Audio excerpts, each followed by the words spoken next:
जिससे monochromatic light, monochromatic light हो या फिर ऑर्डिनरी लाइट हो, उसमें जो वेवलेंथ, जो जो वेव वेक्टर्स होंगे या मैं बोलूँ लाइट वेक्टर्स हैं, वो लाइन ऑफ प्रोपिगेशन के परपेंडिकुलर जितने भी प्लेन होंगे उन सारे प्लेन में क्या होंगे बोलो, वाइब्रेट करेंगे।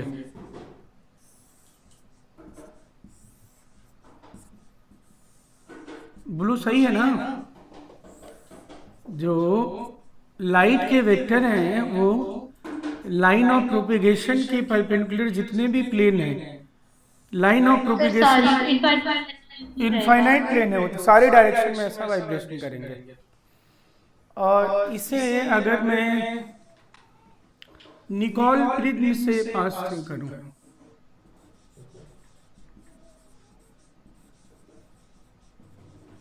निकोल प्रिज्म, इसे पोलराइजर भी बोलेंगे। तो निकोल प्रिज्म के बाद ये जो निकोल प्रिज्म है, जो उसमें वेवलेंथ के ऑर्डर की स्पेसिंग होती है, वेवलेंथ के ऑर्डर की स्पेसिंग होती है।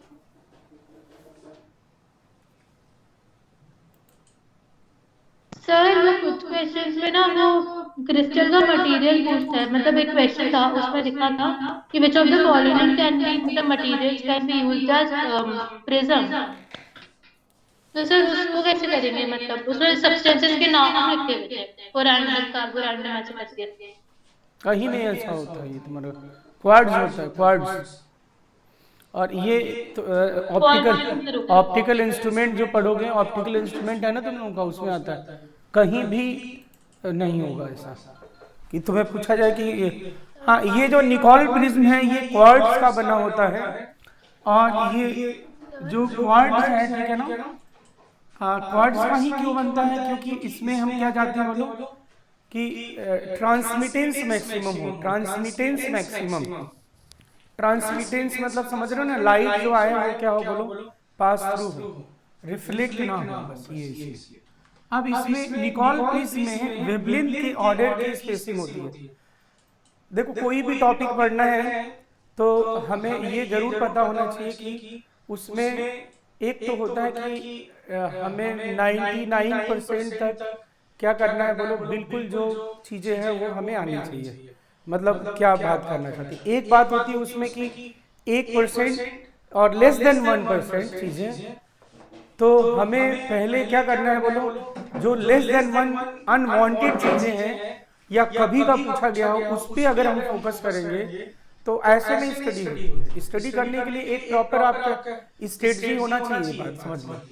अगर आप ये सोचने लोगे ये मशीन किस में कैसे बना, इस मटेरियल क्या यूज हुआ, तो ये कौन सा पोर्शन है और ये कहाँ पोर्शन है, ये कब पूछा गया है, मुझे आप बताओ मुझे। और अगर पूछा सर गया है हमारे तो अगर अगर पूछा गया होगा, क्या अगर था। पूछा गया है तो ये ऑप्टिकल इंस्ट्रूमेंट का होगा, पोलरीमीटर तो है ही नहीं आपके। Where is polarimeter? Polarimeter is not given in NCERT book. Polarimeter कहाँ गिवन है आपको, मुझे बताओ। क्या जो ये पोलरीमीटर जो बताने जा रहे हैं क्या दिया है? एंड अगर प्रिज्म के बारे में बात हो रही है तो प्रिज्म अगर के बारे में बात हो रही है तो फिर एक अलग से टॉपिक है फिजिक्स में, ऑप्टिक्स, ऑप्टिकल इंस्ट्रूमेंट, उसमें सारी चीजें दी होंगी।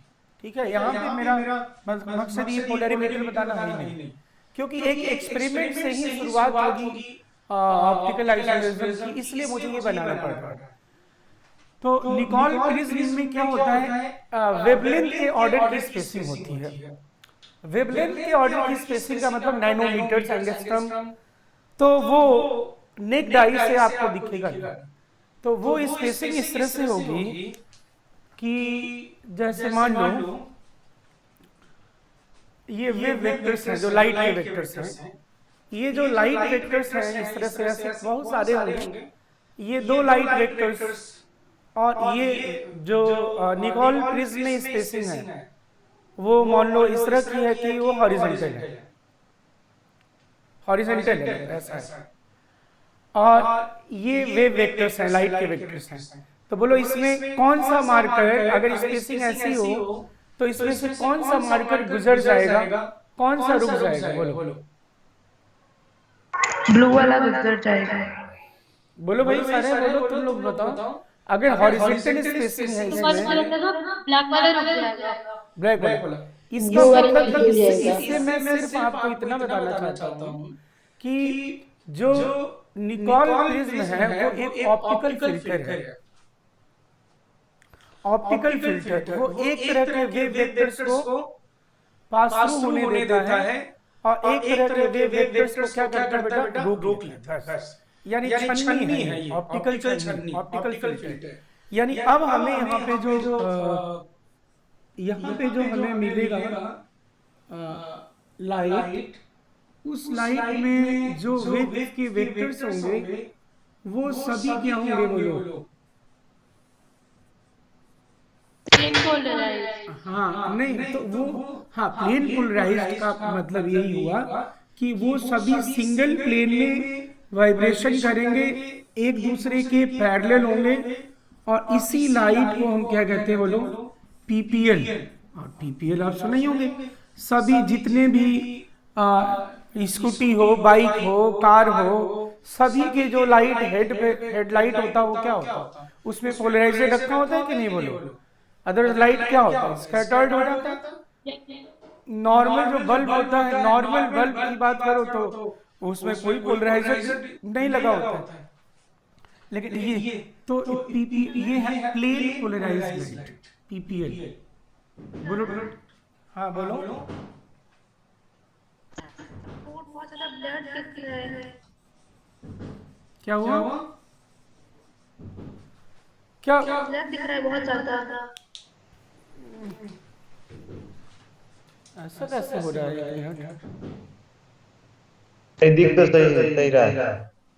एकदम क्लियर तो दिख रहा है, आज से मुझे रिकॉर्डिंग भी कर रहा हूँ मैं। वाइट दिख रहा हैं? सर, बिल्कुल वाइट दिख रहा है, कुछ भी नहीं दिख रहा उस पर। तो ये कैसे हो रहा है भाई, एकदम क्लियर दिख रहा है, मतलब कैसे हो? तो मुझे हाँ, मुझे दिख रहा है। एक बार ना काम करो, अनपिन करके पिन कर लो। अच्छा, हाँ अनपिन करके पिन कर लो, ऐसे देखो तो देखो, आप बताओ फिर ऐसा हो रहा है, दिख रहा है कि नहीं, फिर ठीक है, देखो।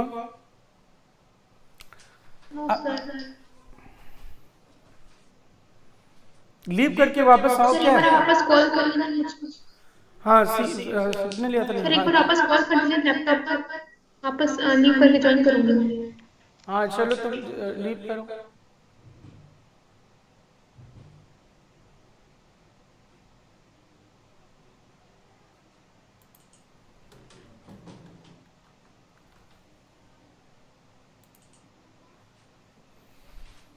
अब अगर इस लाइट को हम क्या कर रहे हैं, बोलो। अब ये थोड़ा सा मैंने, हाँ इधर बना दिया, इसको छोटा बना दे रहे हैं थोड़ा, ठीक है ना।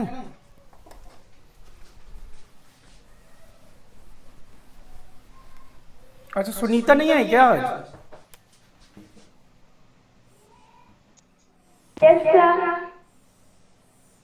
अच्छा हाँ, ऐसे कर दिया, ठीक है ना, कोई दिक्कत नहीं।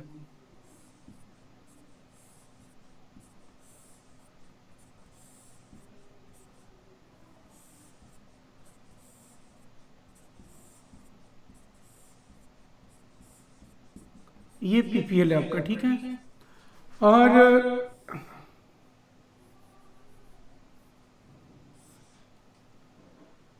ये बना रहा हूं मैं, ये जो है ये है क्यूवेट। क्यूवेट जो है दैट इज पोलैरिमीटर ट्यूब।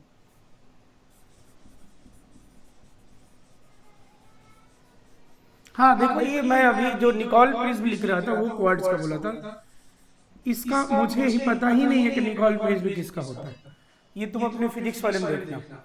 हाँ क्यूवेट में मैं जो बोल रहा था, क्यूवेट क्वार्ट्ज का बना होता है, क्योंकि मैं चाहता हूँ कि इसमें जो लाइट यहाँ पे आए ना, बोलो, ये लाइट रिफ्लेक्ट ना हो, मैक्सिमम क्या बोलो ट्रांसमिटेंस हो, ऐसा। और पोलैरिमीटर में जो ए बी सी है वो इक्वल होती है। क्यूवेट मतलब क्यूब जैसा, ऐसा क्यूब में होता है ना ए बी सी इक्वल, और उसके बाद एक यहाँ पे एनालाइजर लगा है। ये जो एनालाइजर है ये वैसे ही है जैसे माइक्रोस्कोप की आई पीस होती है ना। माइक्रोस्कोप देखा ना आपने लैब में? बोलो तो। अरे माइक्रोस्कोप यार देखा होगा सबने, अगर नहीं देखा है तो भी कोई बात नहीं, नहीं देखा तो कोई बात नहीं। टेलीस्कोप देखा हो, पुराने वाले कैमरे देखे हो, अब कुछ नहीं देखा तो पेन तो है ना तुम्हारे पास, या मार्कर देखो, मार्कर ही। जैसे इस मार्कर को रोटेट कर सकते हो ना, मार्कर के कैप को ऐसे, वैसे ही उसको भी क्या कर सकते हो, रोटेट कर सकते हो। और जैसे कैमरे में, पुराने वाले कैमरे अगर होते थे तो इसमें ऐसा रोटेट करके क्या करते थे, फोकस करते थे।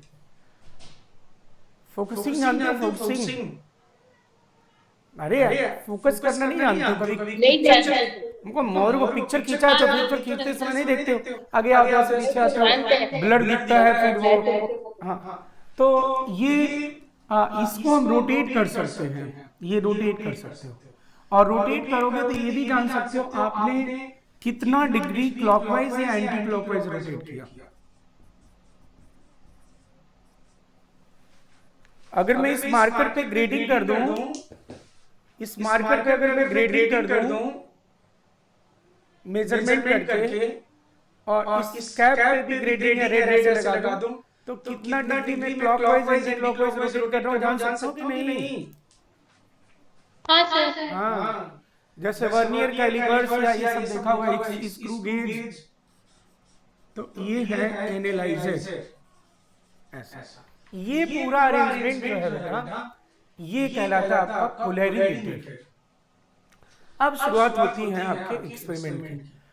Light source, generally light source जो यूज करते हैं वो सोडियम का लैंप यूज करते हैं, उसमें भी पर्टिकुलर वेवलेंथ 497 नैनोमीटर, को याद रखने की जरूरत है।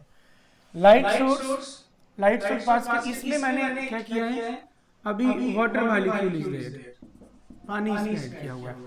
लाइट सोर्स यहाँ से ऑन किया, और इधर से मैं अब देख रहा हूँ तो मेरे आंखों पे मैक्सिमम चमक आ रही है। सुनिधि, अब सुनाई दे रहा है, साफ दिखाई दे रहा है कि नहीं बताओ मुझे? लाइट, तो मैंने लाइट वहां से ऑन किया, पोलैरिमीटर ट्यूब में पानी डाला हुआ, अब मेरे आंखों पे मैक्सिमम चमक आ रही है। मेरे आंखों पे मैक्सिमम चमक आ रही है, दैट मींस लाइट अपने पाथ से डेविएट हो रहा है कि नहीं? सबके पास मैक्सिमम लाइट आ रही है, तो फिर नहीं एकदम यहाँ से मैंने ऑन किया और मेरे आंखों से एकदम छम ऐसा आ रहा है, चमक ऐसे आ रहा है। तो बोलो क्या? हाँ, तो सर जैसे लाइट चली थी ना वैसे आपकी आंख पे आकर पड़ी। तो इसका मतलब लाइट अपने पाथ से डेविएट नहीं हो रही है। चलो ठीक है, पक्का। अब मैं क्या कर रहा हूँ, इसमें लैक्टिक एसिड के मॉलिक्यूल, एक ऑर्गेनिक कंपाउंड है लैक्टिक एसिड, उसके मॉलिक्यूल मैंने इसमें डिसॉल्व कर दिया। अब फिर मैंने यहाँ पे लाइट सोर्स ऑन किया। लाइट सोर्स ऑन करने के बाद मैंने, अच्छा मुझे अंधेरा दिख रहा है, तो अंधेरा जैसा दिख रहा है, अंधेरा दिख रहा है मुझे। इसका मतलब लाइट, कोई भी लाइट नहीं पास नहीं, मुझे लाइट ऐसा दिखाई नहीं दे रहा, अंधेरा सा दिख रहा है। अब मैं क्या कर रहा हूँ, ऐसे रोटेट कर रहा हूँ एनालाइजर को। अब मुझे 7 डिग्री रोटेट करने पे हल्का हल्का लाइट मेरे आंखों पे आ रही है। अब मेरे आंखों पे मैक्सिमम चमक आ रही है। मैंने 25 डिग्री रोटेट किया था। अब बोलो हाँ, तो मतलब सर वो जो लाइट निकली थी ना वो 25 डिग्री पे निकली। इसका मतलब कि ये जो लाइट है, मतलब इसका मतलब ये हुआ कि बाद में मैंने जो कंपाउंड, देखो वाटर जब रखा था मैंने तो लाइट ऑन किया, लाइट पूरा पास थ्रू हो गया, इसका मतलब लाइट अपने पाथ से कोई डेविएट नहीं हुआ। लेकिन जब मैंने लैक्टिक एसिड उसी में डिसॉल्व कर दिया, लैक्टिक एसिड के मॉलिक्यूल, तो पहले मुझे अंधेरा दिखा, बाद में मुझे रोटेट करना पड़ा, फिर मुझे चमक दिखी। इसका मतलब ये जो लैक्टिक एसिड है दोस्त, लैक्टिक एसिड का मॉलिक्यूल, लैक्टिक एसिड, ये लाइट के पाथ को इधर उधर क्या कर रहा है, बोलो डेविएट कर रहा है कि नहीं, बोलो। लाइट के पाथ को डेविएट कर रहा है, तभी बाद में मुझे क्या करना पड़ रहा है, बोलो एनालाइजर से फोकसिंग करना पड़ रहा है। वो तुम रोटेट कर रहे हो, मतलब क्या कर रहे हो, यू आर डूइंग फोकसिंग। जितना वो रोटेट हो गया, प्लेन में चेंज हो गया, उतना कंपनसेट करके उसको उतना तुम कंपनसेट करके देखने की कोशिश कर रहे हो, फोकस कर रहे हो। तो अब मैं बोलूंगा कि ऑप्टिकली एक्टिव कंपाउंड क्या है, ऐसे कोई भी कंपाउंड जो पीपीएल के प्लेन को, मतलब प्लेन पोलराइज्ड जो लाइट है, इसको क्या करते हैं, वो रोटेट कर देते हैं, वो सभी क्या कहलाते हैं, ऑप्टिकली एक्टिव कंपाउंड। और अगर पीपीएल के प्लेन को या किसी भी प्लेन को रोटेट करना है, तो रोटेशन दो ही तरह का हो सकता है, क्लॉकवाइज रोटेशन और एंटी क्लॉकवाइज रोटेशन। अगर वो एंटी क्लॉकवाइज रोटेट करता है तो उसे हम कहेंगे कि लीवो रोटेटरी कंपाउंड है, और अगर वो क्लॉकवाइज रोटेट करता है तो डेक्सो रोटेटरी। अब वो कैसे पता चलेगा कि आप एनालाइजर किधर आप क्या कर रहे हो, रोटेट कर रहे हो, उससे पता चल जाएगा। तो ऑप्टिकली एक्टिव कंपाउंड की शुरुआत यहाँ से होती है, फिर थ्योरेटिकल शुरुआत होगी, मतलब एक्सपेरिमेंटल शुरुआत क्या है, बोलो लिखिए। दोज नहीं, those compounds which are able to rotate plane of PPL, ऐसे यौगिक जो समतलीय ध्रुवित प्रकाश के तल को घूर्णित कर देते। हाँ शारदा बोलो। सर मेरे को फील ही नहीं आया सर, क्या कुछ मेरे को इतना मतलब फील नहीं हुआ, कैसे कुछ मतलब कैसे लाइट, मतलब कुछ फील ही नहीं हुआ, मतलब एक फील हुआ ही नहीं। क्या कह रही है, मतलब अंदर से मेरा मन फील नहीं कर रहा है ये चीज को, मतलब आप जो समझा रहे हो मेरे को फील नहीं हुआ सर। एक बार मतलब आप अपनी लैंग्वेज में समझाओ क्या। अरे एक नंबर की दोस्त, ये एक्सपेरिमेंट से शुरुआत होगी, फिर ना ऑप्टिकल में एंट्री करेंगे कि देख के कैसे बताओगे। अभी तुम्हें ये एक इंस्ट्रूमेंट है, ये जो एक बनाया गया ना, ये पूरा की लाइट सोर्स होता है, फिर लाइट सोर्स से लाइट ये निकलती है, निकॉल प्रिज्म से जाता है, और ये प्लेन पोलराइज्ड लाइट है। तुम्हें क्या नहीं, मतलब प्लेन पोलराइज्ड लाइट पता चल गया कि नहीं, पहले बताओ मुझे। बाकी लाइट को शोषित कर लेगा और जो निकल जाएगी वो प्लेन पोलराइज। अरे तो जब एक ही टाइप के वेक्टर्स पास होंगे तो वो सारे एक ही जैसे तो होंगे दोस्त। जब ऐसे होगा तो फिर क्या होगा, तो समझ में आ गया। हाँ ठीक है। अब मैं कह रहा हूँ कि मैंने, और ये है आपका पोलरीमीटर ट्यूब, ध्रुव नली, और ये है एनालाइजर। एनालाइजर मतलब तुम एनालाइजर सूक्ष्मदर्शी, माइक्रोस्कोप कुछ देखा ही नहीं कभी भी, टेलीस्कोप, माइक्रोस्कोप, वो बच्चों वाला कुछ भी, मेले में गए हो कभी टेलीस्कोप देखा हो कुछ भी, हाँ। तो ये क्या है बोलो, ये आई पीस है इसका। अब मैं पहले इसमें वाटर रख रहा हूँ, लाइट सोर्स ऑन कर रहा हूँ, तो क्या हो रहा है, लाइट, हाँ बोलो। सर ये जो करवेट है ना, ट्यूबवेट सर, इसमें सिर्फ पानी डाल सकते हैं क्या, और कुछ नहीं डाल सकते? क्यों?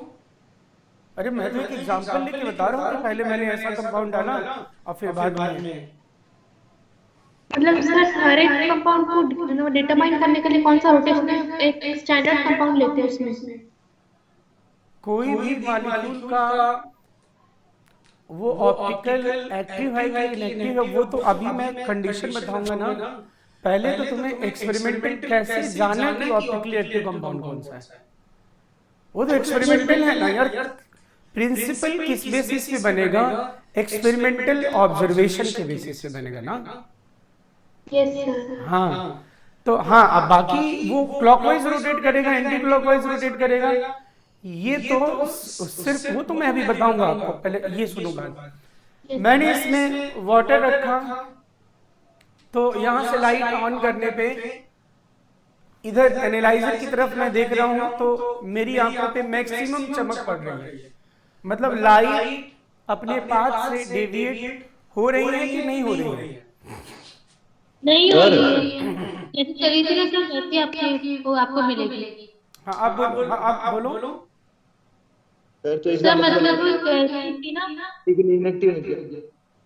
अरे तो तुम एक्टिव इनएक्टिव को छोड़ दो यार अभी तुम बात तो सुनो, मतलब एक्टिव इनएक्टिव क्यों बोल रहे हो अभी मैंने बोला ही नहीं कुछ भी, मतलब कैसे क्या होगा देख के कैसे जानूंगा। यस अभी सर। दो बातें तो सुनो पहले, दो बातें बेवकूफों। लाइट ऑन किया तो आप लोग यहाँ से देख रहे हैं, मैं देख रहा हूँ मेरी आंखों पे मैक्सिमम चमक आ रही है, मतलब लाइट के पाथ में किसी तरह का कोई डेविएशन नहीं हुआ। अब मैंने क्या किया, इसी वाटर मॉलिक्यूल क्यूवेट में लैक्टिक एसिड डिसॉल्व कर दिया। अभी नहीं पूछना लैक्टिक एसिड क्यों डिसॉल्व कर दिया, नहीं कर दिया मैंने, जाओ लैक्टिक एसिड डिसॉल्व कर दिया। अब लैक्टिक एसिड डिसॉल्व करने के बाद लाइट ऑफ कर दिया, फिर लाइट सोर्स ऑन किया यहाँ पे। अब मैं यहाँ पे देख रहा हूँ तो मुझे एकदम अंधेरा अंधेरा दिखाई दे रहा है। इसका मतलब तुम बताओ लाइट अपने पाथ से डेविएट हो चुकी है कि नहीं? हाँ सर, जब डेविएट हो गई है वो कहीं और है, हमें आपकी नहीं आ रही। यस फील हो गया। सुनिधि बोलना प्रेम।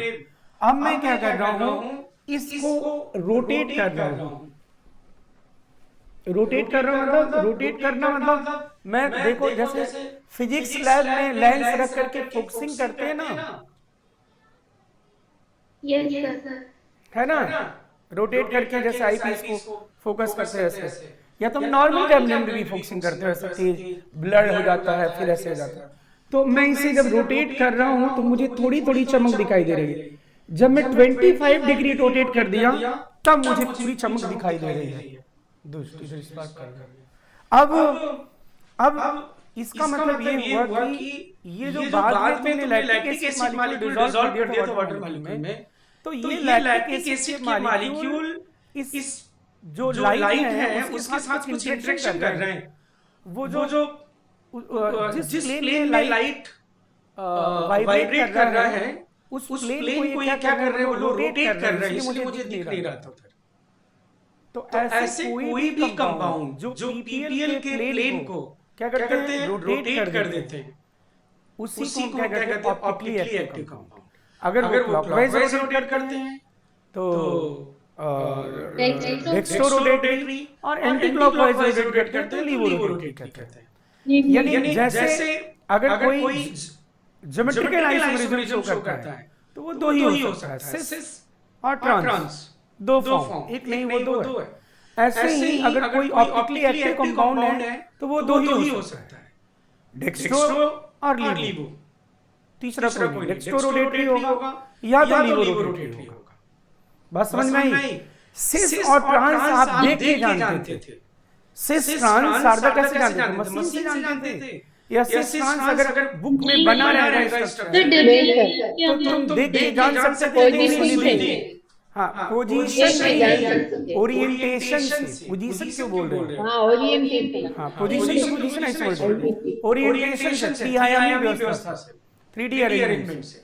लेकिन अगर कोई कंपाउंड मैं ले आऊं और मैं बोलूं कि ये डेक्स्ट्रो है कि लीवो है, तो डेक्स्ट्रो और लीवो, क्योंकि ये कैसे प्रॉपर्टी, एक्चुअली तुम देखो यहाँ पे जो तुम्हें लाइट जा रही है ना, और जब लैक्टिक एसिड की मॉलिक्यूल तुम रख रहे हो तो जो चेंजेस हो रहा है वो बेसिकली केवल फिजिकल इंटरेक्शन नहीं है, वो इलेक्ट्रॉनिक इंटरेक्शन है। कैसा इंटरेक्शन है बोलो? ये प्लेन में चेंज होना, ये प्लेन में चेंज होना इज केवल क्या, ये केवल ये फिजिकल इंटरेक्शन है तुम्हारा, ऐसे आया एक एंगल में रिफ्लेक्ट हो गया, बस इसी सी बात है क्या? बिल्कुल नहीं, ये इलेक्ट्रॉनिक इंटरेक्शन। कैसा इंटरेक्शन? इलेक्ट्रॉनिक, मतलब जो ये एनर्जी जा रही है उसको ऐसे अपॉन लैम्डा एनर्जी, और वो एनर्जी अब्सॉर्ब करके इलेक्ट्रॉन एक्साइट होके और हायर स्टेट में जाते हैं, फिर दे स्टे फॉर 10⁻⁻8 और 9 व्हाटएवर यू नो सेकंड, बोलो भी यही ना। और फिर वो नीचे आते हैं, फिर वो लाइट जो इमिट होती है वो लाइट क्या होगा तो एनालाइजर से देख रहे हैं, यानी ये इलेक्ट्रॉनिक इंटरेक्शन है। तो ये कैसी प्रॉपर्टी हुई बोलो? ये जो ऑप्टिकल आइसोमेरिज्म या जो पीपीएल के प्लेन में चेंज हो रहा है, ये कैसा इंटरेक्शन है? ये केवल एक्सटर्नल इंटरेक्शन है या एक तरह का ये मॉलिक्यूल का इंट्रिंसिक कैरेक्टर होगा? इंट्रिंसिक कैरेक्टर, आंतरिक गुण है। जैसे किसी के चेहरे को देख करके या उसका फिजिकल अपीयरेंस देख करके क्या उसके मन की बात अंदर कैसा है, वो दुख कैसा, क्या हम बता सकते हैं? क्या बता, हम ऐसा नहीं कर सकते। तो इसी तरह से ये क्वेश्चन आता है इसलिए, कहता है कि by observing the structure of the molecule we can predict the dextro और laevo rotatory nature of a given compound. तो कहना नहीं भाई, ऐसा नहीं होता। ये केवल और केवल हम कैसे एस्टेब्लिश करेंगे? पोलैरिटी से, बाकी कुछ। क्या मैं कोई सॉल्यूशन रख दूं और कुछ भी नहीं है, मैं केवल रख दूं सॉल्यूशन, हाथ में कहूं देख के बताओ पीएच कितना है, देख के बताओ डेंसिटी कितनी है, सरफेस टेंशन क्या है, क्या तुम वो एग्जैक्ट मैथमेटिकल वैल्यू बता सकते हो? क्या बताओ, कैसे नहीं कैसे बताओगे तुम? इंट्रिंसिक प्रॉपर्टी तुम बताओ कैसे हो? तो इसी तरह से ये जो पहले यानी ये हम जो ऑप्टिकल आइसोलेशन पढ़ने जा रहे हैं, तो सब लोग में पहली बात ये आनी चाहिए, अच्छा it is not physical interaction, it is basically arises due to electronic interaction. सबसे पहली बात इलेक्ट्रॉनिक इंटरेक्शन ये वो है, ठीक है ना? तो सबसे पहले तो डिफिनीशन ये लिखा जाए, छोटा सा जल्दी से लिख दिया जाए। बोल दूं? अरे बोलिए। Those compounds which are able to rotate plane of PPL. Those compounds which are able to rotate plane of PPL. Those compounds which are able to rotate plane of PPL. Plane of PPL.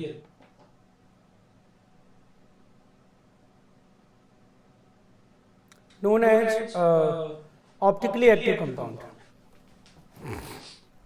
known as optically active compound. इसको optically active compound. अब ये कैसे, दो तरह से होगा रोटेशन। If plane किधर रोटेट होता है बोलो? Clockwise. If they rotate the plane clockwise तो उसे हम कहते हैं डेक्स्ट्रो रोटेटरी कंपाउंड, दक्षिणावर्ती।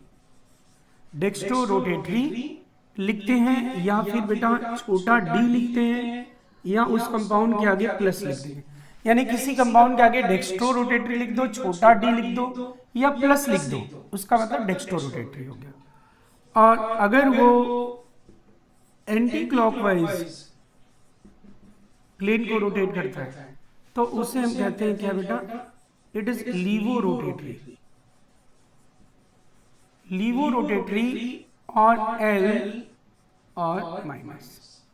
तो किसी कंपाउंड के आगे लीवो रोटेटरी लिखा होगा या एल लिखा होगा या माइनस लिखा होगा, मतलब कि वो क्या है? Laevo rotatory. बोलो ठीक है, दो टाइप के कंपाउंड हो गए, dextro and laevo. Yes sir. अब जो इसमें अभी ये सब एक्सपेरिमेंटल चल रहा है, अब फिर जाके जस्ट थ्योरेटिकली हमें क्या जानना है कैसे, वो मैं बताऊंगा आपको, बड़े अच्छे से समझ में आ जाएगा, कोई दिक्कत नहीं। अब इसमें स्टार्ट बना की बात लिखिएगा, dextro and laevo rotatory nature, dextro and laevo rotatory nature of a given compound, dextro और laevo rotatory nature of a given compound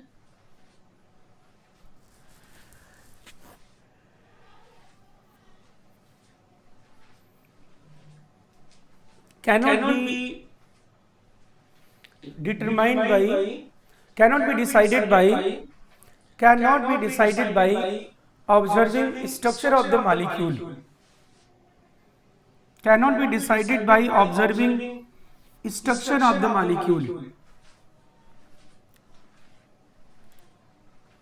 It can be only decided by, underline कर दीजिएगा, polarimeter.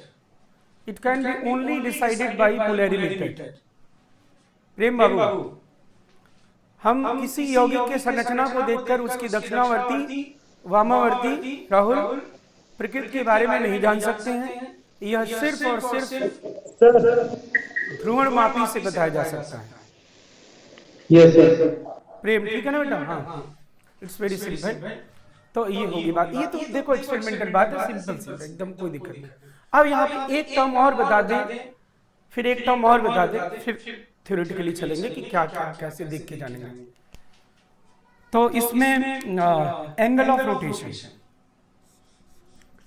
Optical angle of rotation या simple angle of rotation, जिसे represent किया जाता है theta से, इसे ऑब्जर्व्ड एंगल ऑफ रोटेशन भी कहते हैं,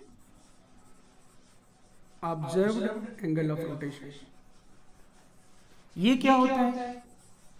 तो the angle by which plane of PPL get rotated, the angle by which plane of PPL get rotated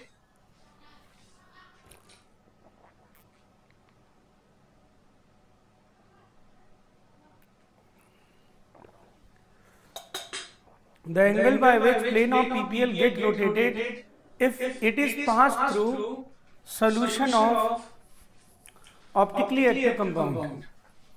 The angle by which plane of PPL get rotated if it is passed through solution of optically active compound. If it is passed through solution of optically active compound.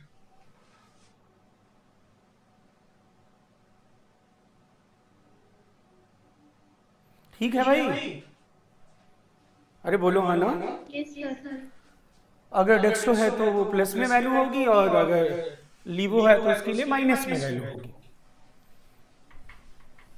अब यहाँ पे एक बात मैं आपको बताना चाहता हूँ, एक टर्म आएगा, जैसे अगर मैं कोई कंपाउंड ऑप्टिकली एक्टिव है, इसका मतलब क्या हुआ? इसका मायने क्या हुआ कि वो एक नहीं, वो दो है। एक नहीं, वो दो है। हाँ, वो दो, एक डेक्स्ट्रो है और एक। मैं अगर कहता हूँ कि जाओ लैक्टिक एसिड लेके आओ, तो तुम कहोगे सर लैक्टिक एसिड लेके आओ। अरे बताओ तो कौन सा लैक्टिक लेके आओ, डेक्स्ट्रो की लीवो? बात समझे नहीं? क्योंकि दोनों की प्रॉपर्टीज अलग होगी। अब किसके रेफरेंस में अलग होगी, क्या होगा, वो सब बात अलग हो सकता है कि एक उस कंपाउंड का एक फॉर्म पॉइजन हो, दूसरा फॉर्म अमृत हो। बात समझे नहीं? ऐसी प्रॉपर्टीज। तो जो अगर हम एक ही कंपाउंड का डेक्स्ट्रो और लीवो, मतलब यहाँ पे मैं टर्म जो बताने जा रहा हूँ आपको, वो टर्म यहाँ पे थोड़ा सा इंट्रोड्यूस कर रहा हूँ, racemic mixture. Racemic mixture term आपने सुना होगा, क्या है भाई? तो लिखो equimolar mixture of, equimolar mixture of, equimolar mixture of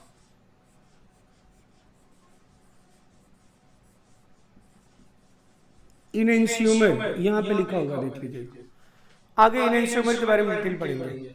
equimolar mixture of enantiomer और क्या करेंगे, और equimolar mixture of dextro and laevo form of same compound.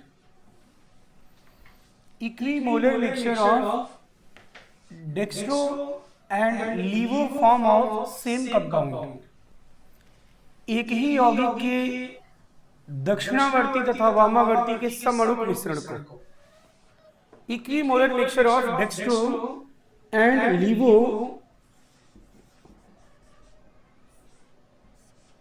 Form of the same compound. जैसे ये मैंने लैक्टिक एसिड लिखा है, ठीक है ना, और दोनों का मैंने इक्विमोलर मिक्सचर लिखा, जितना डेक्स्ट्रो है उतना लीवो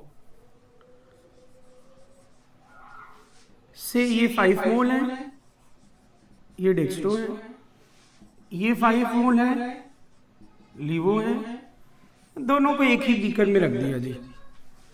तो इसमें, और ये जो डेक्स्ट्रो, एक ही कंपाउंड के डेक्स्ट्रो लीवो फॉर्म है, उन्हीं को हम क्या कहते हैं बोलो, इनेंशियोमर। बाकी अभी जस्ट इसके बाद ही हम लोग अलग से डिटेल सिर्फ इनेंशियोमर के बारे में पढ़ेंगे, ठीक है ना, इनेंशियोमर डायस्ट्रोमर जो भी चीजें। तो डेक्स्ट्रो और लीवो के मॉलिक्यूल अगर इक्वल अमाउंट में हैं, तो डेक्स्ट्रो जितना क्लॉकवाइज रोटेट करेगा उतना ही लीवो क्या करेगा बोलो, एंटी क्लॉकवाइज रोटेट करेगा। रिजल्टिंग क्या होगा बोलो, थीटा क्या आ जाएगा बोलो, 0 हो जाएगा कि नहीं? तो रेशमिक मिक्सचर मींस क्या होगा बोलो? कि वो ऑप्टिकली इनएक्टिव हो जाते हैं हाँ, जिसमें दोनों ही नहीं दोनों, लेकिन ये कहना जरूरी है कि एक ही कंपाउंड के डेक्स्ट्रोलीन, ऐसा नहीं कि मैंने ऐसा कर दिया 5 mole dextro lactic acid and 5 mole laevo tartaric acid and mix together, क्या वो रेशमिक बन जाएगा? नहीं सर, रेसिमिक में ना वो 0 ही होना चाहिए उसका एंड में ऐसे। नहीं, फिर मैं कह रहा हूं एक ही कंपाउंड इनइंस्यूमर के मिक्सचर होगा, वो 0 होना चाहिए मतलब नहीं।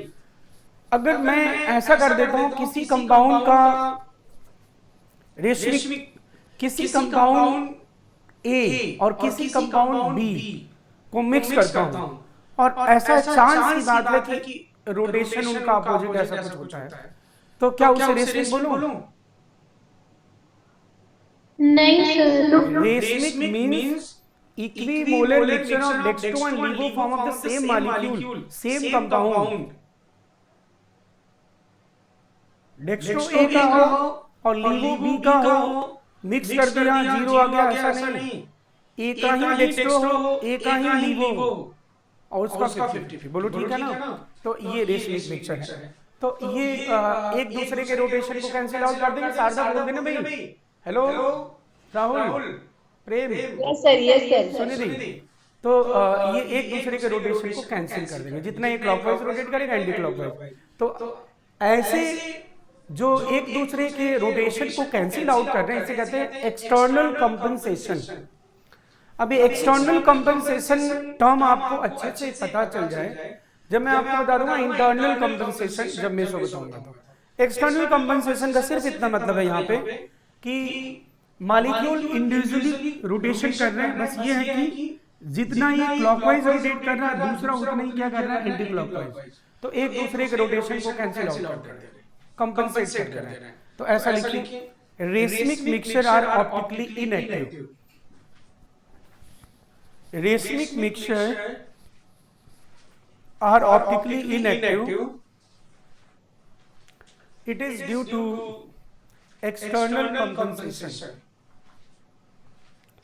It is due to external compensation. Racemic mixture is optically inactive. It is due to external compensation.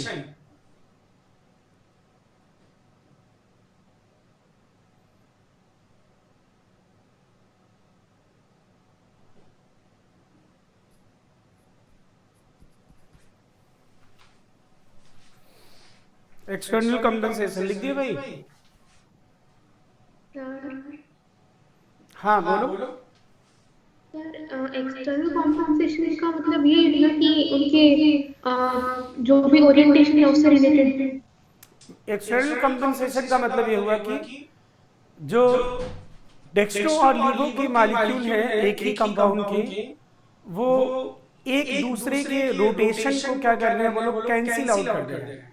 मतलब ये वैसी ही बात हो गई जैसे कि तुमने 10 न्यूटन फोर्स एक दूसरे के अपोजिट लगा दिया, तो 10 न्यूटन अगर मैं अपोजिट डायरेक्शन में लगाऊं तो क्या होगा, एक दूसरे को रिजल्टेंट क्या आएगा, 0 आएगा। तो वैसे ही अगर मैं जितना क्लॉकवाइज रोटेट कर रहा हूं और उतने ही मॉलिक्यूल एंटी क्लॉकवाइज रोटेट करने वाले हैं, तो क्या होगा फिर रोटेशन, फिर मैंने वो रोटेशन कर दिया तो क्या होगा, कोई चेंज होगा क्या बोलो?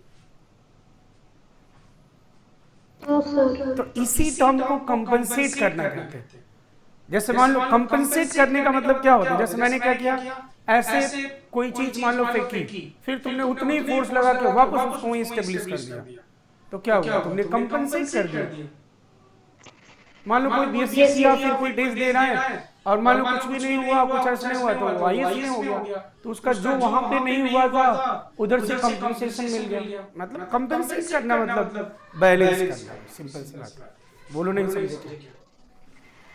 अब एक्सटर्नल कंपनसेशन क्यों बोल रहे हैं, क्योंकि मॉलिक्यूल एक्सटर्नली प्रेजेंट है और एक दूसरे के रोटेशन को कैंसिल आउट करता है।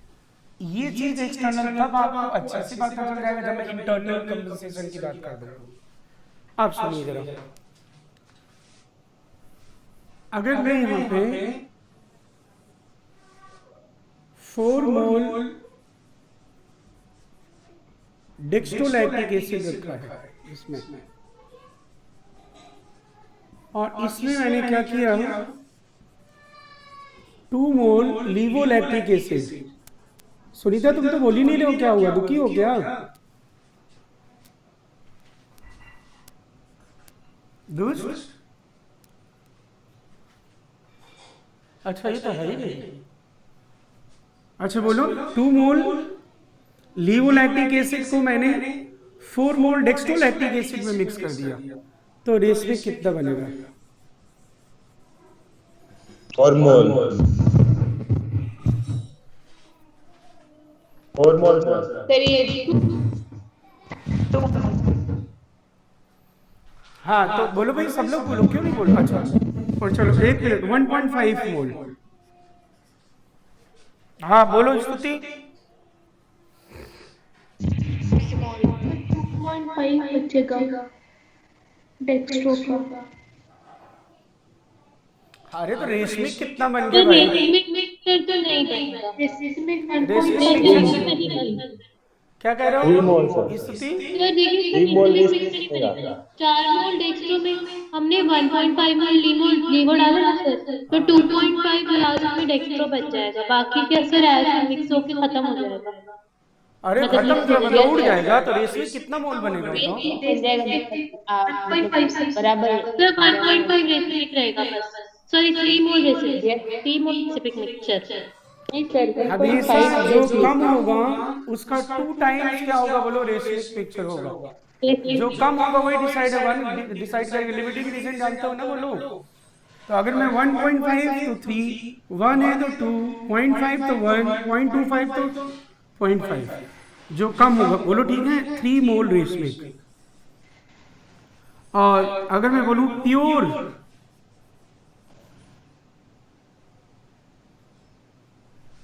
ऑप्टिकली प्योर कितने बचेंगे? ऑप्टिकली प्योर मतलब जो, हाँ 2.5 मोल। तो इसका हम ऑप्टिकल प्योरिटी बता सकते हैं कि नहीं? ऑप्टिकल प्योरिटी कितना प्योर है ये?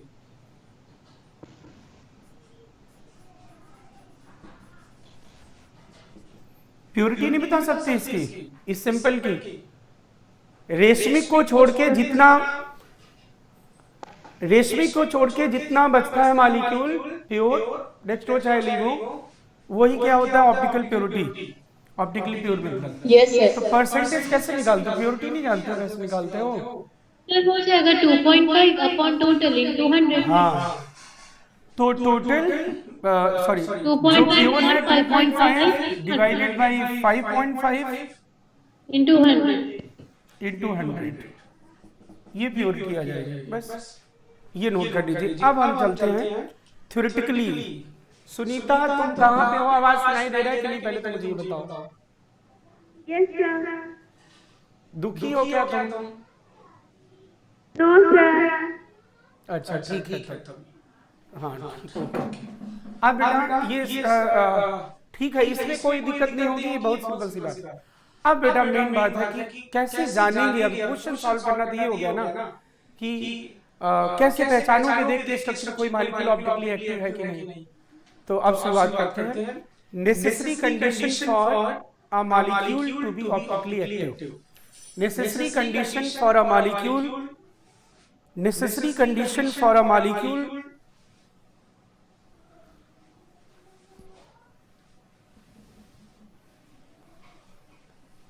to be optically active. Necessary condition for a molecule to be optically active. क्या कंडीशन होनी चाहिए? तो बेटा सुनना ध्यान से। हेलो हेलो, अब सब लोग सुने। अब शुरुआत होने जा रही है ऑप्टिकल की। बच्चों मैंने क्या किया, 1 लाख कंपाउंड पे एक्सपेरिमेंट किया। मैंने एक रजिस्टर बना लिया था और उसमें कंपाउंड का नाम और फिर वो उसके बारे में सारे डिस्क्रिप्शन, कौन सा हाइब्रिडेशन है, कैसी ज्योमेट्री है, सब कुछ लिखता गया एग्जाम में। कैसे? पोलरिमीटर से, और तो कोई रास्ता नहीं, इंस्ट्रूमेंट से ही एक्सपेरिमेंट करोगे। तो 1,00,000 कंपाउंड का मैंने जब पोलरिमीटर से चेक किया तो उसमें मुझे 90,000 ऑप्टिकली एक्टिव मिले। कितने थाउजेंड ऑप्टिकली एक्टिव मिले भाई? 90,000 ऑप्टिकली एक्टिव मिले। और मैं सबका डिस्क्रिप्शन लिख लिया था कि ये टेट्राहेड्रल है, प्लेनर है, प्लानर है, जो एवरीथिंग जितना डिस्क्रिप्शन में लिख सकता था उतना लिख लिया था मैंने, सब उसके बारे में जितना हो सकता था ऑब्जर्वेशन। फिर मैंने देखा कि उसमें 90,000 में से जो 70,000 या 80,000 जो मॉलिक्यूल हैं, 80,000 मॉलिक्यूल में एक कॉमन चीज मिल रही थी। पता क्या कॉमन चीज मिल रहा था? प्रेम। वो कॉमन चीज मुझे मिल रहा था कि एक sp3 सेंटर होता था और वो 4 डिफरेंट ग्रुप एटम से अटैच होता था। वो सभी में ऐसा 80,000 में कॉमन मिल रहा था मुझे।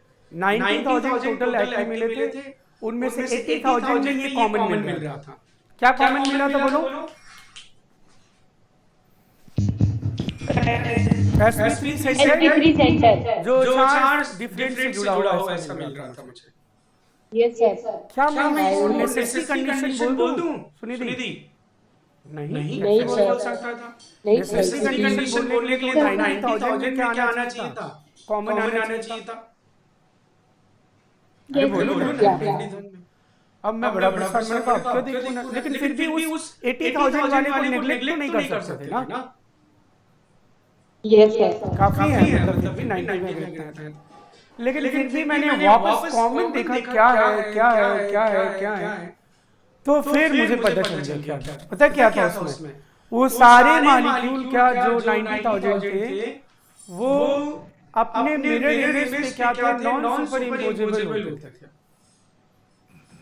और नॉन सुपर इम्पोजेबल तो मैंने बोल दिया भाई कि इसका मतलब नेसेसरी कंडीशन क्या है? ऐसे मॉलिक्यूल जो अपने मिरर इमेज में क्या हो, बोलो non super imposable, they will be optically active. तो अब मुझे बताओ, नॉन सुपर इम्पोजेबल वर्ड का मतलब पता चलता है आपको? नॉन सुपर इम्पोजेबल का सबसे सिंपल आपके एनसीईआरटी में भी गिवन है। अगर हम अपने दोनों हाथों को प्लेन में विदाउट एनी चेंज किए हुए एक दूसरे के ऊपर ले आए तो क्या आइडेंटिकल उंगलियों के ऊपर आ जाएंगी क्या? No sir. ऐसा mirror image non superimposable mirror image कहलाता है। और ऐसे ऑब्जेक्ट को, ऐसा कोई भी ऑब्जेक्ट जो इस प्रॉपर्टी को शो करता है, वो ऑब्जेक्ट, वो लेटर, वो कोई भी चीज काइरल ऑब्जेक्ट कहलाता है। क्या कहलाता है? काइरल। CHIRAL। दिस चिरल और chiral is taken from the geometry, it is not from the chemistry. Chiral word का मतलब है, जैसे मैं कहूंगा ए, सुनिधि ए क्या होगा? इट विल बी काइरल और अकाइरल।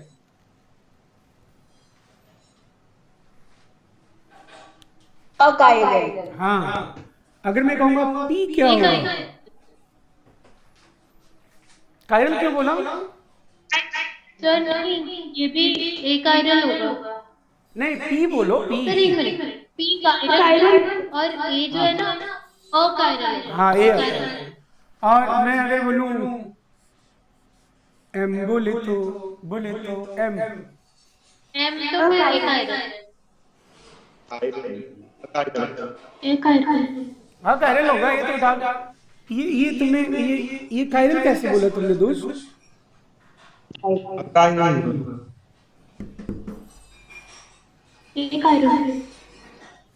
हाँ, काइरल हो गया कि नहीं? ये सब सुपर इम्पोजेबल हो जाएंगे ना, बोलो। हॉकी तो काइरल। हॉकी कायरल हो, सब लोग बोलो भाई, जीवंती का बोलो बेटा, ये तो कुछ भी नहीं है, सिंपल देखना है। हॉकी को एक दूसरे के ऊपर ऐसा रखो, हॉकी का मतलब ऐसा सेम कायरल होगा। Yes sir. हाँ Yes. Chiral non superimposable. चम्मच, स्पून, ऐसा spoon no no no no, ऐसा स्पून जिसपे कोई एम्ब्रॉयडरी ना हो, उस पे कुछ एम्ब्रॉयडरी ना हो, मतलब वो फूल पत्ती वाला होगा, वैसा ना बना, प्लेन चम्मच स्पून। हाँ कायरल, सर मतलब वो कायरल नहीं होगा। हाँ अरे मतलब Yes, सिर्फ yes, yes. Superimposable, non superimposable और superimposable. Super impossible. Superimposable, okay. और DNA strand, sir non super impossible. हाँ डीएनए वाले में एक अगर ऐसा क्लॉकवाइज आएगा तो उसका मिरर इमेज में नॉन दूसरा क्लॉकवाइज लाइन आएगा। जाएगा। तो डीएनए स्ट्रैंड या पेप्टाइड लिंकेज का जो पेप्टाइड का जो तुम्हारा वो होगा, रूल कॉइल स्ट्रक्चर होगा, वो सारे क्या होंगे बोलो, दे will B chiral, non super imposable.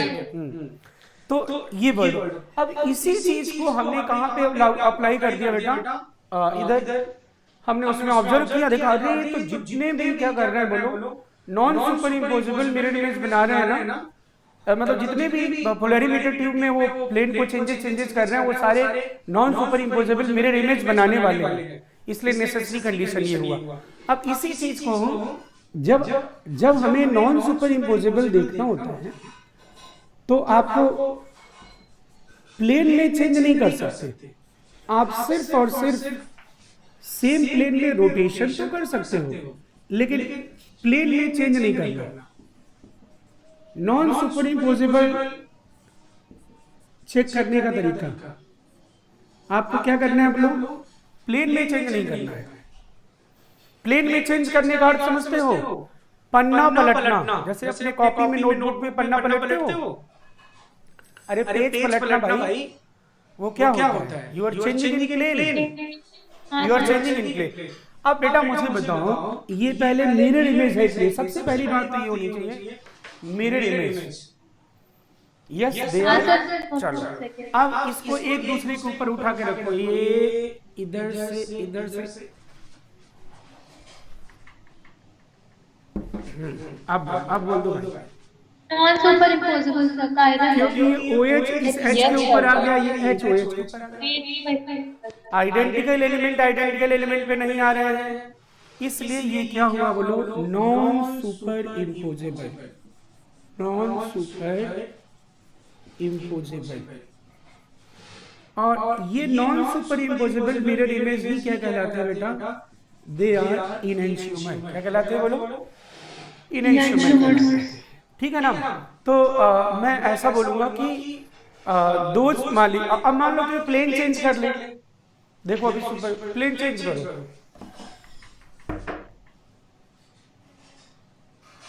अरे प्लेन चेंज करना मतलब ऐसा है, तो ऐसे रखेंगे ना वो इम्पोसिबल हो जाएगा। हाँ ये तो यही मैं कह रहा हूँ, आपको ये जानना होगा कि नॉन सुपर इम्पोजेबल चेक करने के लिए प्लेन में चेंजेस नहीं करते, you are free to rotate in the same plane but you cannot change the plane। तो आप कंडीशन लिखिए, in order to show of लिख दो ऐसा, those molecule which are able to form non superimposable mirror image, those molecules which are able to form non superimposable mirror image, non superimposable mirror image are known as chiral molecule, are known as chiral molecule।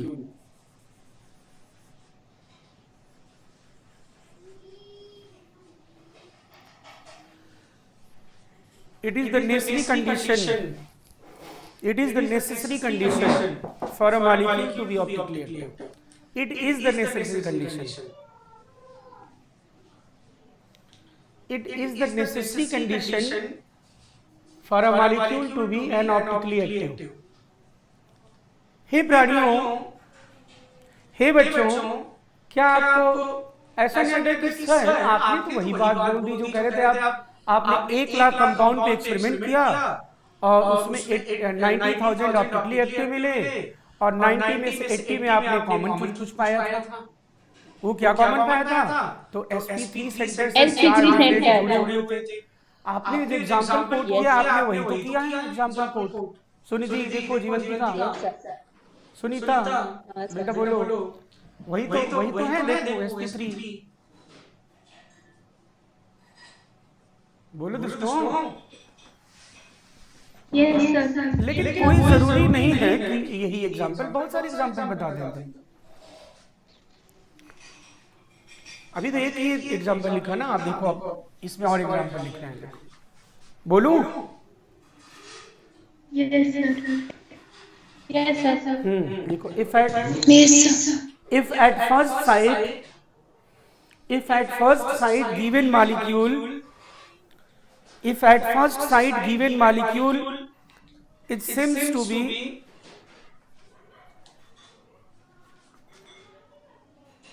if at first sight given molecule it seems to be form non superimposable mirror image, non superimposable mirror image, but after rotation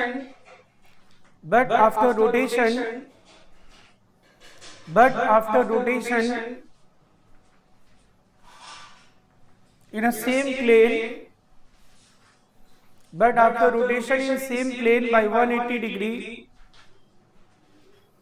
but after rotation in a same plane by 180 degree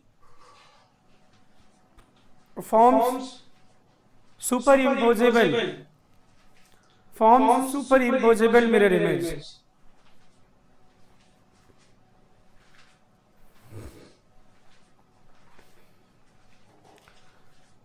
Then finally it will be considered as a achiral molecule, optically inactive molecule.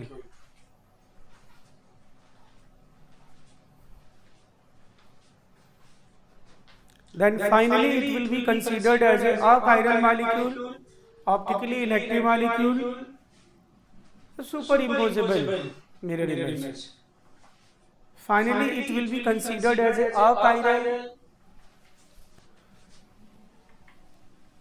optically inactive molecule, oblique superimposable mirror image.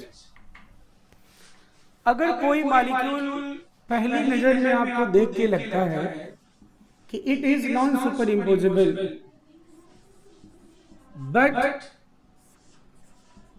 180 degree rotate करने पर same plane में ये super imposable हो जाता है।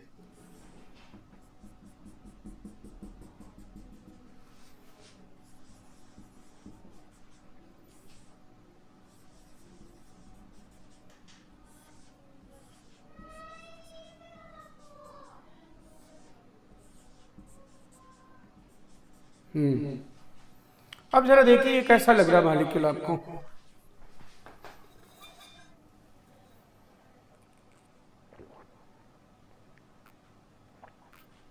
Sir ऐसे तो एक आयरन लग रहा है, लेकिन उसे ना ऐसे रोटेट कर देंगे, उल्टा कर देंगे तो फिर कायरन हो जाएगा। क्या कह रहे हो तुम? अभी क्या कायरन कह रहे हो तुम? सर अभी तो वो कायरन है, मतलब अभी वो नॉन सुपर इम्पोसिबल है, लेकिन उसको थोड़ा सा से उल्टा कर देंगे ना तो सुपर इम्पोसिबल हो जाएगा। हाँ, ये 180 डिग्री देखो रोटेट करो सेम प्लेन में, क्या हो जाएगा? सुपर इम्पोसिबल हो जाएगा कि नहीं जीवंतिका, बोलो? यस सर, हो जाएगा सर। तो अब ये 180 डिग्री अगर सेम प्लेन में रोटेट करने से कोई मॉलिक्यूल सुपर इम्पोसिबल हो जाता है तो finally it will be super impossible.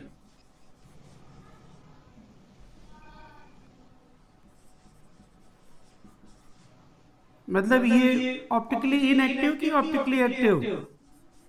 Inactive. हाँ, इनएक्टिव, क्योंकि नेसेसरी कंडीशन तो एक ही है, non super impossible mirror image बनाना। तो ये नोट कर लीजिए और आगे चल के इसको पढ़ेंगे मेसो और आगे जो भी। डन। Yes sir. अब बेटा लिखिए इसी में एक बात लिखिए, those aliens having even number of double bond, those aliens having even number of double bond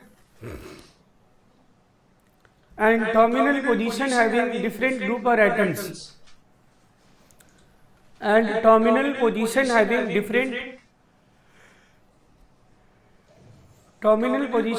different group or atom,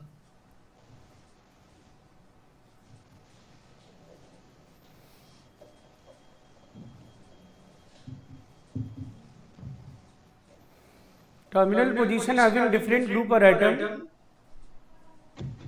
will be always optically active,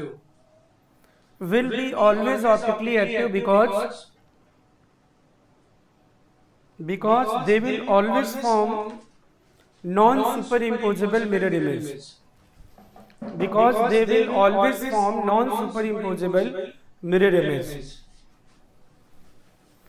they will always form non-superimposable mirror image.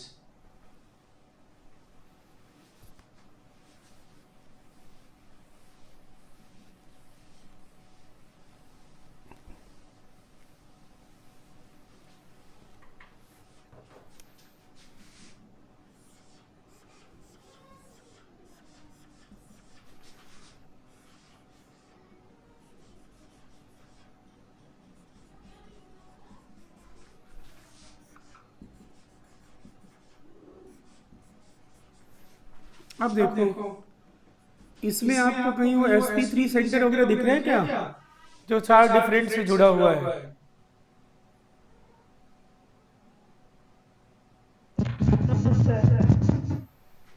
Yes sir. कहाँ yes?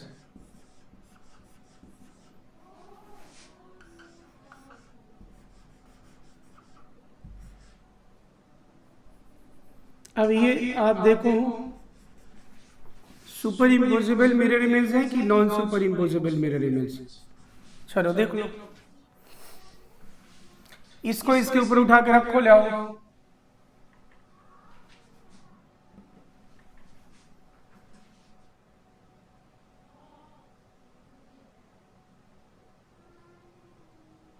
Non super imposable. हाँ sir, non super impossible हो रहा है क्योंकि rotate करके भी कोई भी फायदा नहीं होगा। तो ये हो गया आपका इनैंशियोमर,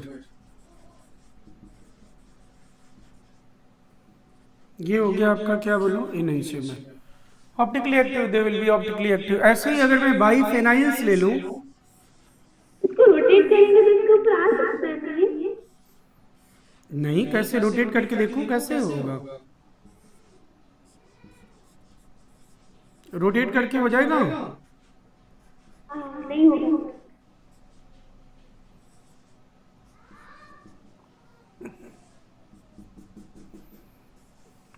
इसको भी अगर आप मिरर इमेज बनाएं तो क्या ये सुपर इम्पोजिबल होगा?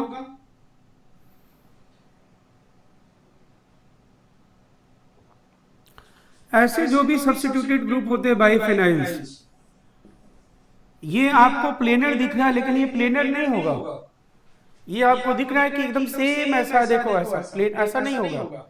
ये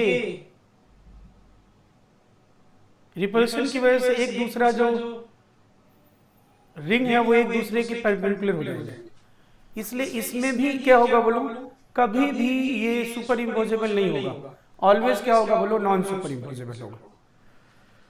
तो इसमें आप देख लो वो जो मैंने आपको बताई थी कि 90,000 में से 80,000 में क्या कॉमन था, sp3 सेंटर्ड, वो नहीं है जिसे कायरल सेंटर कहते हैं। तो भी ये क्या कर रहा है बोलो, non super impossible mirror image बना रहा है। बोलो ठीक है? लेकिन मैक्सिमम कंपाउंड हमें वैसे ही मिलेंगे जो sp3 सेंटर वाले, यानी हम कायरल सेंटर के कॉन्सेप्ट को नेग्लेक्ट नहीं कर सकते, क्योंकि आपने 90,000 कंपाउंड एक्टिफाई थे और उसमें से कितने कंपाउंड में आपको क्या मिला था बोलो, 80,000 में क्या चीज मिली थी बोलो, sp3 सेंटर। जो 4 डिफरेंट से जुड़ा हो, तो क्या हम उसको नेग्लेक्ट कर सकते हैं? No sir. No sir. तो अब अलग से लिखिएगा concept of chiral centre, concept of chiral centre, concept of chiral centre. तो कायरल सेंटर में अब लिखिएगा सबसे पहले तो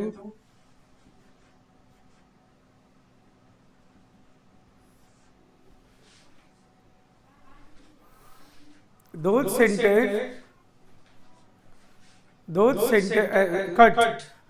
sp3 center which are attached to those sp3 center which are attached to 4 different group or atoms, those sp3 center which are attached to 4 different group or atoms, those sp3 center which are attached to 4 different group or atom are known as chiral center.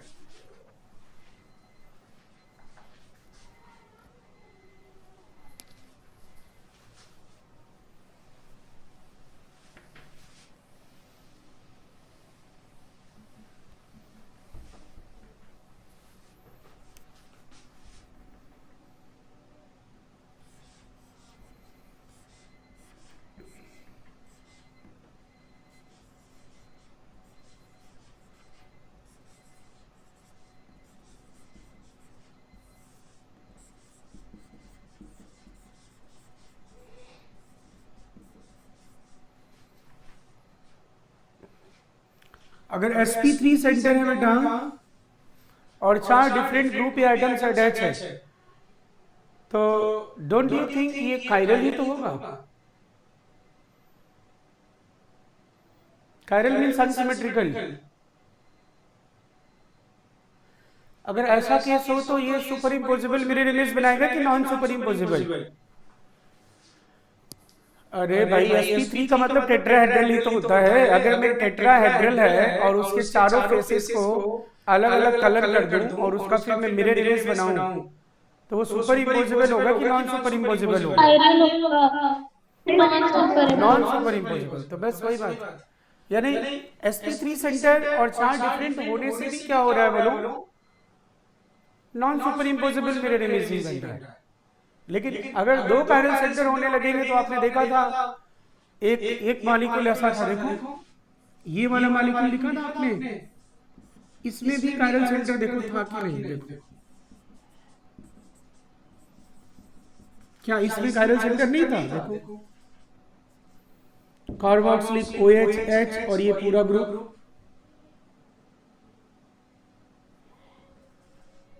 Chiral centre मतलब क्या? sp3 centre और उसके 4 रास्ते होंगे, चारों रास्ते अलग अलग होने चाहिए, बस खत्म बात। तो बोलो क्या कायरल सेंटर नहीं था इसमें कि था कायरल सेंटर? है सर इसके अंदर कायरल सेंटर, लेकिन फिर भी ऑप्टिकली इनएक्टिव हुआ कि नहीं? हुआ सर। क्योंकि ये कैसा इमेज बना रहा था? सुपर इम्पोजिबल कि non super imposable? Superimposable. इसीलिए मैं अगर ऐसा कहता हूं presence of chiral centre is the necessary condition for a molecule to be optically active, करना नहीं भाई, ऐसा नहीं है। एग्जांपल आपके सामने है, देखिए इधर 2 कायरल सेंटर है, still it is optically inactive. Presence of chiral centre is one of the condition, it is not necessary condition. Necessary condition is, क्या नेसेसरी कंडीशन है बोलो?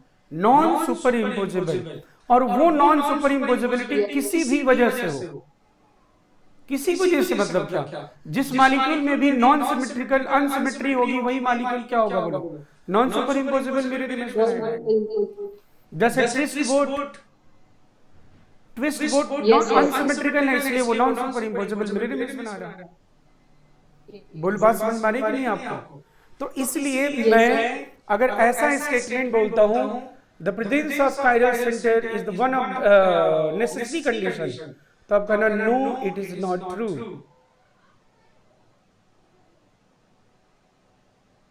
ओवरऑल अनसिमेट्री इज रिक्वायर्ड, ऐसा बोले ना सर? अनसिमेट्रिक, नो कुछ भी मत कहो, आप कहो molecule which will form non super impossible mirror image will it is non superimposability is the necessary condition, बस आप ये बोलो। और वो तब होगा जब मॉलिक्यूल अनसिमेट्रिकल होगा, और क्या, अगर सिमेट्रिकल होगा तो होगा नहीं। तो ऐसा स्टेटमेंट आप लिख दीजिए, presence of chiral centre is one of the condition, it is not necessary condition. Presence of chiral center is one of the condition, it is not necessary condition. Presence of chiral center is one of the condition, it is not necessary condition.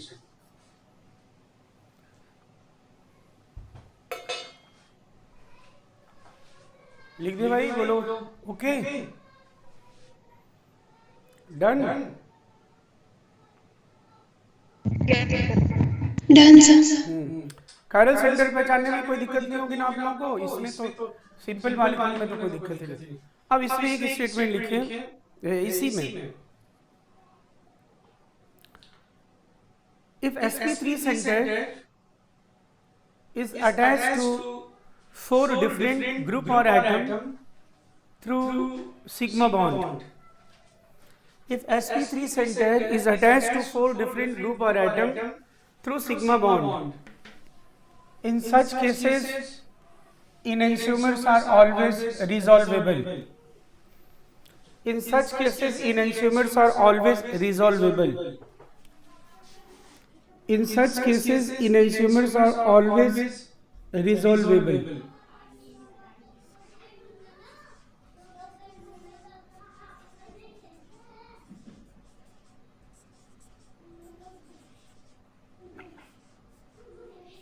रिजॉल्वेबल word मतलब isolate करना,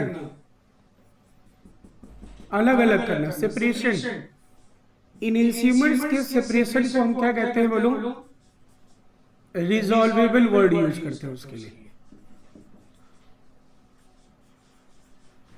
किसी भी compound के mixture को separate करना, that is separation, but separation of enantiomer is resolution. जैसे अगर मान लो कोई sp3 सेंटर है और उससे 4 डिफरेंट ग्रुप एटम जुड़े हैं, और किसके थ्रू जुड़े हैं, क्या बोला, किसके थ्रू जुड़ा है मैंने?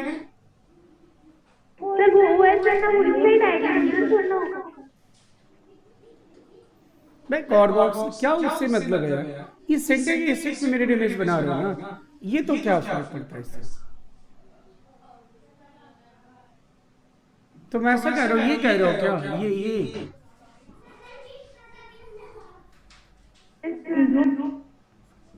ये बोल रहे हो ना? मैं तो उससे क्या, तुम्हें तो इसके रिस्पेक्ट में तुम बना रहे हो, वो नहीं बनाओगे तो भी चलेगा, उससे कोई फर्क नहीं पड़ना। ग्रुप ठीक है ना, वो ग्रुप में एक ही आइटम नहीं आएगा, बस वो ग्रुप होना चाहिए बस। अब तुम बताओ मुझे, इसमें जो सेंटर है वो किससे जुड़ा हुआ है, बोलो? सिग्मा बॉन्ड से जुड़े हुए कि नहीं सारे?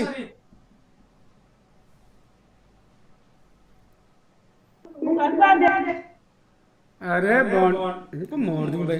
जो sp3 सेंटर है यही तो कायरल सेंटर है ना बेटा, ये कायरल सेंटर बॉन्ड से जुड़े हुए ना चारों, ये देखो बॉन्ड से। तो जब ये और ये कन्वर्ट होंगे तो यू नो केवल रोटेशन से नहीं होगा। ऐसा लग रहा है कि क्या किया इसमें, OH और H को रोटेट कर दिया ऐसा, ये देखो रोटेट कर दिया ऐसा, इसमें राइट है उसमें लेफ्ट है, तो ऐसा केवल रोटेट होने से नहीं हुआ होगा ना, ये तो बॉन्ड कॉन्फिगरेशनल आइसोमर्स आपस में कन्वर्ट कैसे होते हैं बताओ मुझे? बॉन्ड ब्रेकिंग एंड मेकिंग और केवल रोटेशन से। सुनिधि, प्रेम, कॉन्फिगरेशनल आइसोमर्स जो होते हैं, हाँ बोलो।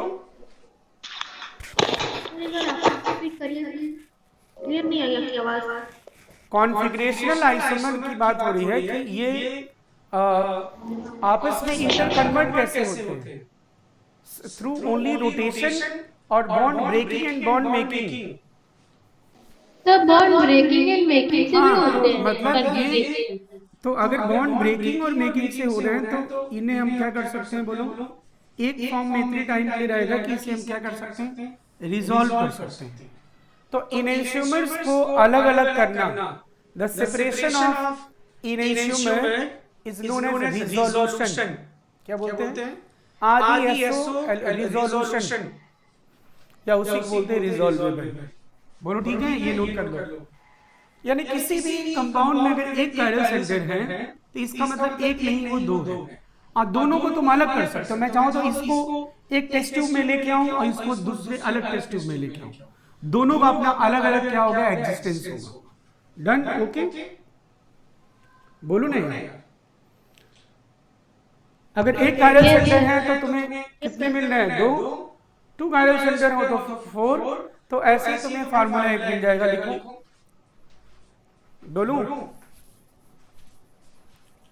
Yes, sir. ये लिखिए, if in a given compound n chiral centers are present, if given compound n chiral centers are present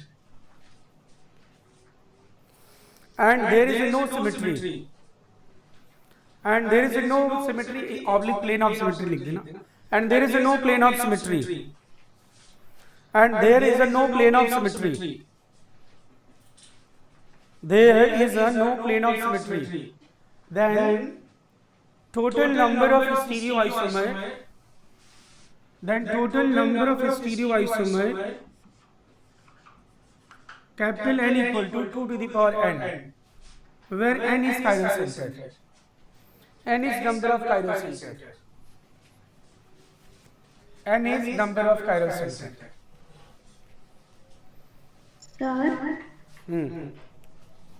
sir, दूसरी वाली क्लास नहीं होगी क्या? क्यों दूसरी वाली क्लास क्यों नहीं होगी? तो वो तो इस टाइम होती है ना।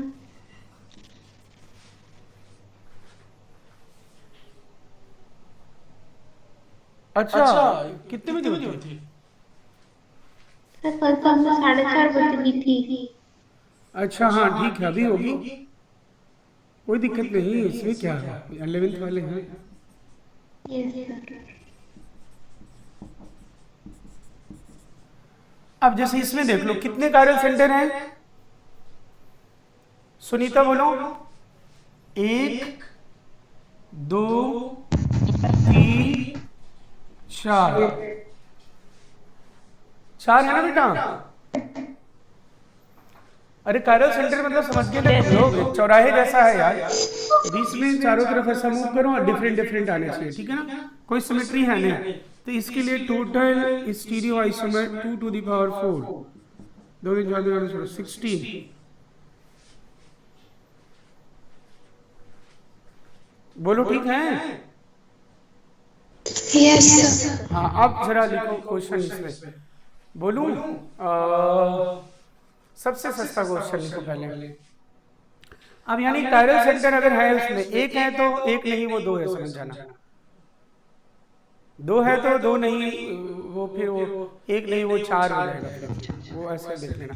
चलो अब लिखो टोटल, अब मैं पूछूंगा तो अब स्ट्रक्चरल केवल नहीं पूछूंगा, total isomers possible for, total isomers possible for C3H6Cl2, total isomers possible for C3H6Cl2,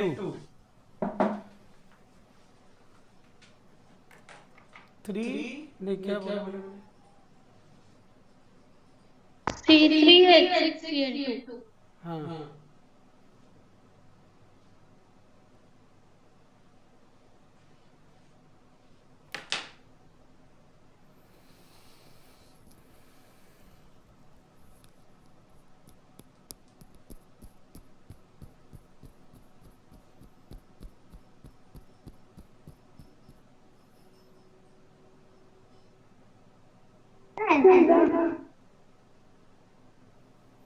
क्या बोलो,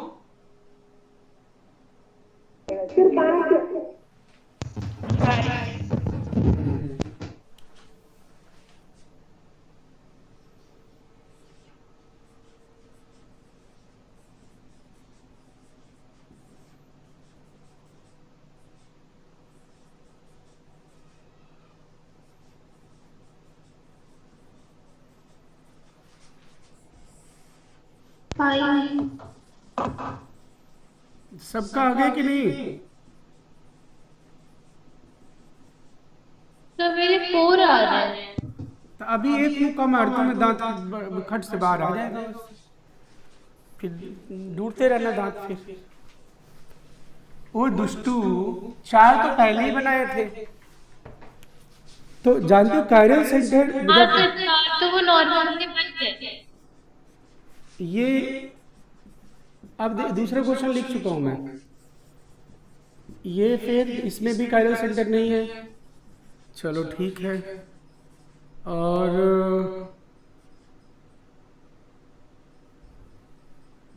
CH2 Cl, CH2 CH2 Cl, और एक मैं लिख रहा हूँ CH3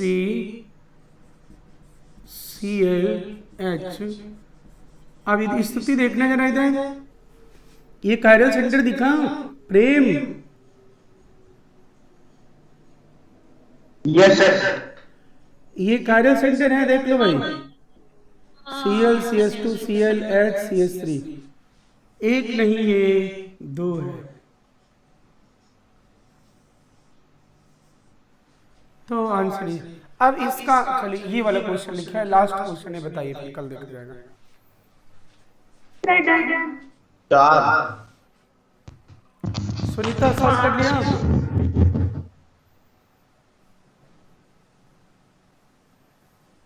सुनीता तो आज दुखी और दुखी लग रही लग रहा मुझे तो। सुनीता है ना?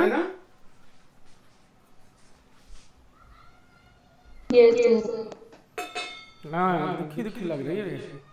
अच्छा बताओ मुझे, ये लास्ट वाले क्वेश्चन का बताओ, कितने आ रहे?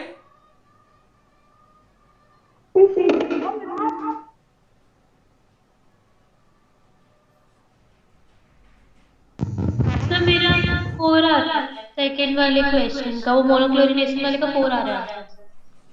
4, अच्छा। खुशी, जीवंतिका? फिर मेरा भी 4 आ रहा है। 4 sir.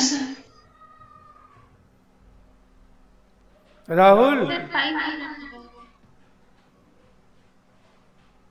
Rahul? 5, sir. 5. Sunita?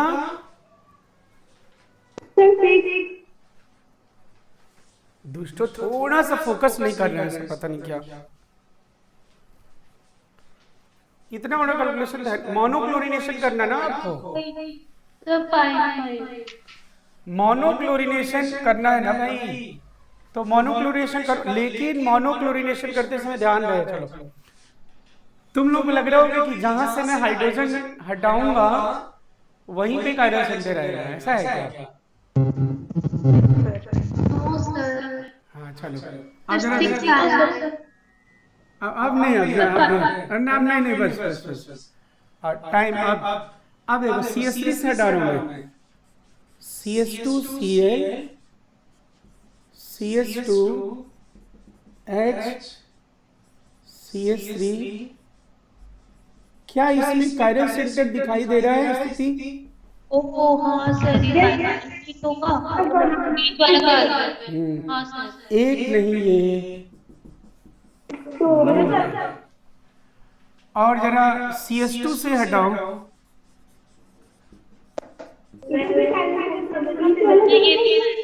Okay sir, समझ गई। इसमें जीवंतिका कितने कायरल सेंटर है देखना जरा।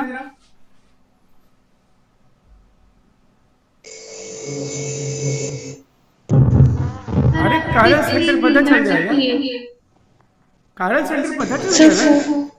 ये 2 कायरल सेंटर है, एक इधर है एक इधर है, अरे इधर चारों ये तरफ सर है। 4। तो एक नहीं, ये 4 है, 2 के पावर 2, 4। और फिर एक बार तो आप समझ रहे हो, इधर से हटा देना, कोई कायरल सेंटर नहीं है, एक ही है फिर ये। और एक बार CH3 से हटा देना, तो कोई कायरल सेंटर नहीं है, एक ही है। तो आप जरा देख हाँ लो सर, दूसरी। समझ गई सर, एक जगह पे वाला, बाकी जो CH2 पे लगा है ना वो। इसलिए इसका क्या आ जाएगा बोलो, 8 आ जाएगा। एडवांस इंटीजर का क्वेश्चन था, कुछ भी नहीं है तो ऐसे जान जाओगे ना, फिर कोई दिक्कत थोड़ी ना है। तो ये हो जाएगा कि चलो कल मिलते हैं बेटा। Okay, thank you, bye bye. Sir note.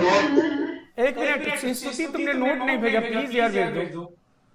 Sir आज 6 बजे मैं फ्री होंगी, आपको भेज देती हूँ वैसे। इतने दिन से meeting- हाँ सर एक कोई क्विट मत कर, मेरी स्क्रीन ब्लर आ रही थी थोड़ी देर पहले। हाँ, क्वेश्चन ये समझ नहीं आया क्या बोलो। नहीं सर, अपना आंसर चेक कर रही थी। एक मिनट, आप ना क्विट मत करना इसको। सर आप है ना 11th क्लास लगे तो मुझे कॉल करना प्लीज। हाँ वो तो सब जो 11th क्लास में कॉल करूंगा, ठीक है। तो ठीक है बेटा, आज के लिए बस इतना ही। Okay, thank you, bye bye. भेज देना इसको प्लीज। हाँ सर मैं भेज रहा हूँ। सर फ्री होएगा तो मुझे एक बार कॉल बैक कर दीजिएगा प्लीज, टाइम निकाल कर। ठीक है, बस ठीक 5 है। मिनट। हाँ हाँ ठीक है, बाकी ठीक है ना, सब सही है ना? ठीक है, हाँ सर, बाकी हाँ ब्रीफ ठीक करके बस है, 5 मिनट दे दीजिएगा, बस 5 मिनट। ठीक है, ठीक है बेटा। ओके ओके ओके बेटा, बेटा।